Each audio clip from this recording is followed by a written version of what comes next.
Welcome to Project Mary. We're exploring the many titles of the Blessed Virgin Mary, one title each day. New Marian titles are released Sunday through Friday at 3 p.m. as YouTube Shorts, but every Saturday we bring them all together as a weekly recap here just for you. So you gotta wonder, can wisdom be a person?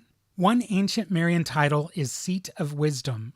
The idea comes from the belief that Mary carried Christ, whom Christianity calls divine wisdom. In medieval art, Mary is often shown seated with the child Jesus on her lap like a living throne. The image suggests that true wisdom is not just ideas or philosophy, it is a person. Because of this, many Catholic universities adopted her as their patron.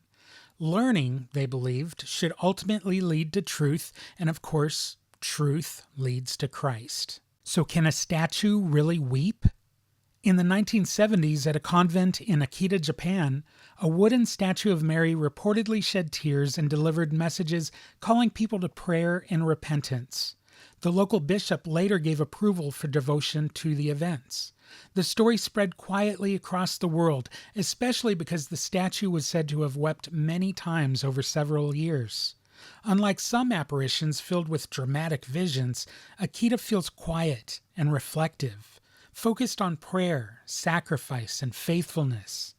And it's one of the many Marian titles that reminds us devotion to Mary continues even in modern times. So how can someone be called a mirror? Mirror of Justice is one of the poetic titles from the Litany of Loreto. A mirror reflects what stands before it clearly and without distortion. The title suggests that Mary reflects God's holiness perfectly, not exaggerating it, not hiding it. It's a quiet image, but a very powerful one. If Mary reflects God's goodness, then devotion to her points people right back towards Him. Among more than 1,000 Marian titles, some are meant less to explain and more to make us reflect. So what happens to faith when it's forced into hiding? Our Lady of La Vang comes from Vietnam in the late 1700s, when Catholics fleeing persecution hid in the forests near the village of La Vang. Tradition says Mary appeared to comfort them and even showed them how to use local plants for medicine.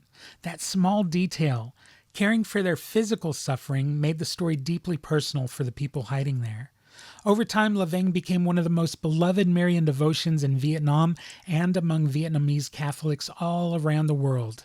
Some Marian titles come from great cathedrals, others come from people praying quietly in the forest. So why would sailors look to Mary before setting out to sea?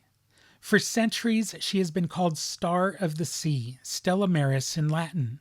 Before modern navigation, sailors depended on stars to guide their ships through dark waters. The title imagines Mary as that steady point of guidance when everything else feels uncertain. Coastal communities across Europe adopted her as their patron and entrusted entire voyages to her protection. Even today, many seaside churches are dedicated to Stella Maris. So did Mary appear before she was even in heaven? According to ancient Spanish tradition, the Apostle James was struggling to preach the gospel in what is now Spain. Discouraged and ready to give up, he prayed for help.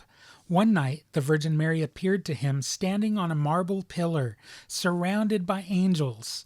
She encouraged him to continue his mission and asked that a chapel be built on that spot. What makes the story unusual is that this apparition is believed to have happened while Mary was still alive in Jerusalem. The shrine in Zaragoza, Spain, became one of the oldest Marian pilgrimage sites in Christianity, and that stone pillar is still preserved inside the Great Basilica today.